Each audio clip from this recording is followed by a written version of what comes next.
ሻዕቢያ የኢትዮጵያን ባንዲራ መርገጡ ተገለጸ። በጸረ ኢትዮጵያ አቋሙ የሚታወቀው ሻዕቢያ ኢትዮጵያ ጠልነቱን ዳግም ያሳየበት ድርጊት ፈጽሟል። ከሰሞኑ የመፈንቅለ ኦፕሬሽን መታሰቢያ በምጽዋ እየተከበረ እንዳለም ይታወቃል። በዓሉን አስመልክቶ ከተዘጋጁ ዝግጅቶች አንዱ በሆነው የስዕል አውደ ርዕይ ላይ የታየው ክስተት አነጋጋሪ ሆኗል። በአውደ ርዕዩ ላይ ከቀረቡ ስዕሎች አንዱ የኢትዮጵያን ክብርና እሴት የሚነካ ነው።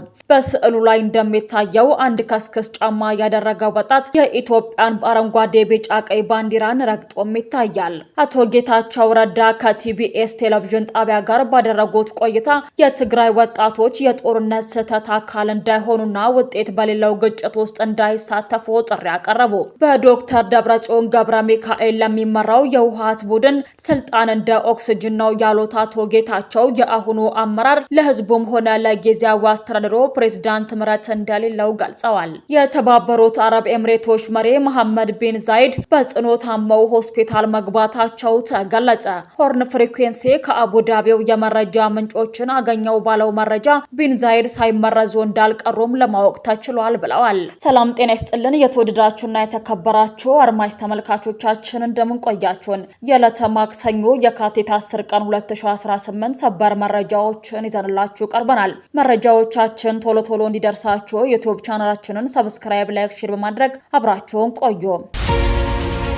ሻዕቢያ የኢትዮጵያን ባንዲራ መርገጡ ተገለጸ። በጸረ ኢትዮጵያ አቋሙ የሚታወቀው ሻዕቢያ ኢትዮጵያ ጠልነቱን ዳግም ያሳየበትን ድርጊት ፈጽሟል። ከሰሞኑ የመፈንቅለ ኦፕሬሽን መታሰቢያ በምጽዋ እየተከበረ እንዳለም ይታወቃል። በዓሉን አስመልክቶ ከተዘጋጁ ዝግጅቶች አንዱ በሆነው የስዕል አውደ ርዕይ ላይ የታየው ክስተት አነጋጋሪ ሆኗል።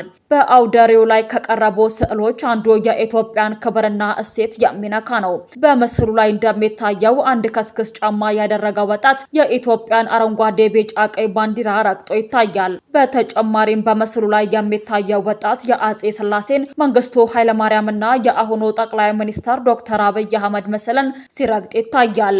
ይህ በሻዕቢያ ድረገጽ ላይ የተለቀቀው የስዕል ፎቶግራፍ እያነጋገረ ሲሆን የሻዕቢያን ኢትዮጵያ ጠልነት ከሚያሳዩ ድርጊቶች አንዱ ሆኖም ተመዝግቧል። ለዚህም የሻዕቢያ አገዛዝ ድርጊት ከኢትዮጵያ መንግስት በኩል የተሰጠ ምላሽ የለም።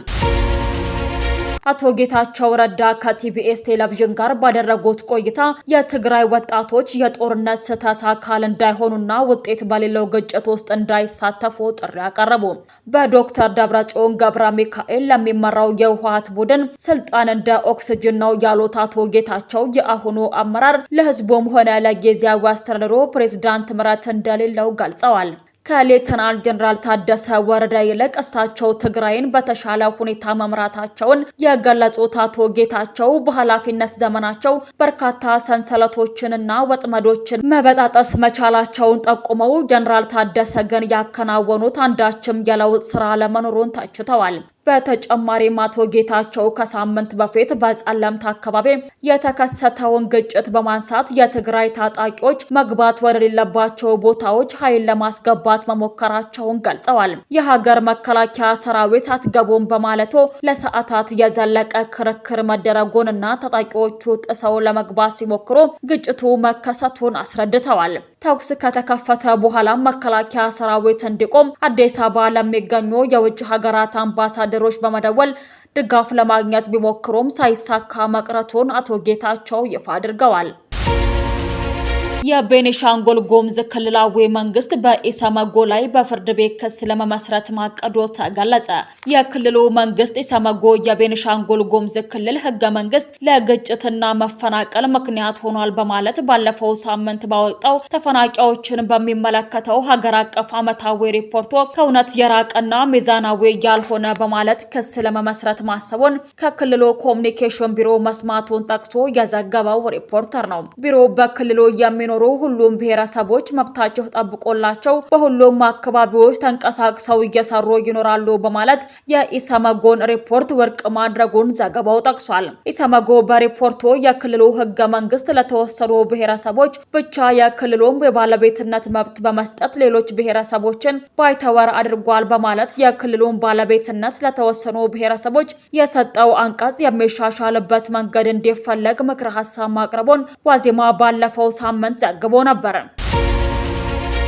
የአማራ ክልል ፖሊስ ኮሚሽን በደቡብ ጎንደር ዞን በፎገራ ወረዳና በወረዳው መቀመጫ ወረታ ከተማ ታጣቂዎች ጥቃት ሰንዝረው እንደነበር ገለጸ።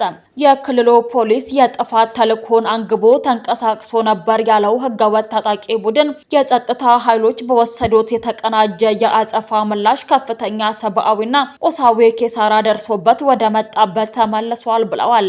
የቡድኑ ታጣቂዎች በወረታ ከተማና በፎገራ ወረዳ የተለያዩ አካባቢዎች የህዝብን ሰላም ለማናጋትና የንብረት ዘረፋ ለመፈጸም ሙከራ አድርገው ነበር ሲል የክልሉ ፖሊስ ከሶታል። በጸጥታ ኃይሎች እርምጃ በርካታ የቡድኑ ታጣቂዎች እንደተጎዱም ኮሚሽኑ ገልጿል። የክልሉ ፖሊስ በባህር ዳርና ጎንደር መሃል በምትገኘው ወረታ ከተማ ላይ የቡድኑ ታጣቂዎች ጥቃት እንደሰነዘሩ የገለጸው በደቡብ ጎንደር ዞን ዋና መቀመጫ ደብረ ታቦር ላይ ተመሳሳይ ጥቃት እንደተሰነዘረ ንብረቶች እንደተዘረፉና እንደወደሙ በገለጸ ማግስት ነው። በደቡብ ኢትዮጵያ ክልል ከዚህ ቀደም የጸጥታ መደፍረስ ከነበረባቸው የጋሞና ጋርዱላ ዞኖች የመከላከያ ሰራዊት ለቆ መውጣቱን ተከትሎ በስፍራዎቹ አለመረጋጋት መከሰቱን የአካባቢው ነዋሪዎች ተናገሩ። የመከላከያ ሰራዊት አካባቢዎቹን ባለፉት 3 ቀናት ለቆ መውጣቱን ለኢትዮጵያ ኢንሳይደር ያረጋገጡት አንድ የክልሉ ኃላፊ በበኩላቸው በስፍራዎቹ በተፈጠረው አለመረጋጋት በሰዎች ላይ የደረሰ ጉዳት እንደሌለ ገልጸዋል። የጸጥታ መደፍረስ ካጋጠማቸው የደቡብ ኢትዮጵያ ክልል አካባቢዎች መካከል የጋሞ ዞን አርባ ምንጭ ዙሪያ ወረዳና የዳርጉላ ዞን ደራሼ ወረዳ እንደሚገኙበት ነዋሪዎቹ አስታውቀዋል። በአርባ ምንጭ ዙሪያ ወረዳ የሚገኙ አንድ አካባቢው ነዋሪ የጸጥታ ለመረጋጋት የተፈጠረው የዘይሴ ብሔረሰብ በሚገኝባቸው ቀበሌዎች መሆኑን አመላክተዋል። ዘይሴ ወዘቃ የተባለ ቀበሌ ላይ የተኩስ ድምጾች የሰሙ እንደነበር እነዚሁ ነዋሪዎች ገልጸዋል። ከዚህ ቀደም ራስን በራስ ከማስተዳደር ጥያቄ ጋር በተገናኘ በዘይሴ ብሔረሰብ መኖሪያ ቀበሌዎች ግጭቶችና አለመረጋጋቶች እንደነበሩ የትላንቱ ሁኔታም ከዚሁ ጋር የተገናኘ መሆኑን አስረድተዋል። በአካባቢው በተፈጠረው አለመረጋጋትና ተኩስ ምክንያት ከአርባ ምንጭ ጊዶሌ ኮንሶ የሚወሰደው አውራ ጎዳና በትላንትናው ዕለት ተዘግቶ እንደነበር ነዋሪው ተናግረዋል። የጸጥታ ኃይሎች በአካባቢው ላይ ከደረሱ በኋላም ለጥቂት ሰዓታት ተዘግቶ የነበረው አውራ ጎዳና መከፋቱን ነዋሪዎቹ ገልጸዋል።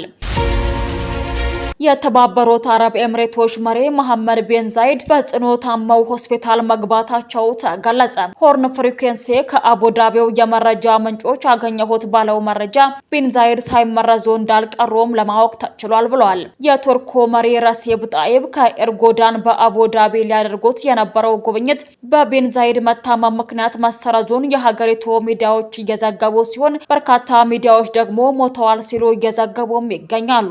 በጉዳዩ ዙሪያ ከአቡዳቢ የተሰጠ መግለጫ አልተገኘም። ውድ አድማጭ ተመልካቾቻችን ለሰዓቱ ያዘጋጀንላችሁ ሰበርና ወቅታዊ መረጃዎቻችን እነዚህን ይመስሉ ነበር። አብራችሁን ስለነበራችሁ ከልብ እናመሰግናለን። በያላችሁበት ሰላም ቆዩ።